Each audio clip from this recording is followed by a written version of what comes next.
হয়েছি এবং এখনও ওই আবেগটা আসলে আমি বহন করছি।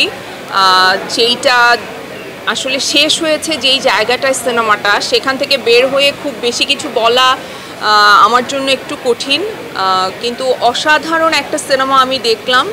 আমার মনে হয় আমি অনেক দিন পর একটা এত সুন্দর কাজ দেখেছি, এত সুন্দর স্ক্রিন প্লে, এত সুন্দর ডায়ালগ, এত সুন্দর সিনেমাটোগ্রাফি এবং প্রত্যেকের অভিনয় এত চমৎকার হয়েছে। আমি আসলে মন্ত্রমুগ্ধ হয়ে সিনেমাটা দেখেছি। আমি আমার মেয়েকে নিয়ে এসেছিলাম, আমার মেয়ে ভীষণভাবে পছন্দ করেছে সিনেমাটা। আমি সবাইকে অনুরোধ করব যে আপনারা প্লিজ সাবা দেখতে আসেন। অসাধারণ একটা সিনেমা। আপনারা যে টাকাটা দিয়ে টিকিটটা কিনে সিনেমাটা দেখবেন, আপনারা ঠকবেন না। আপনারা হলে আসেন, বাংলা সিনেমা দেখেন, বাংলা সিনেমার পাশে থাকেন। Thank you.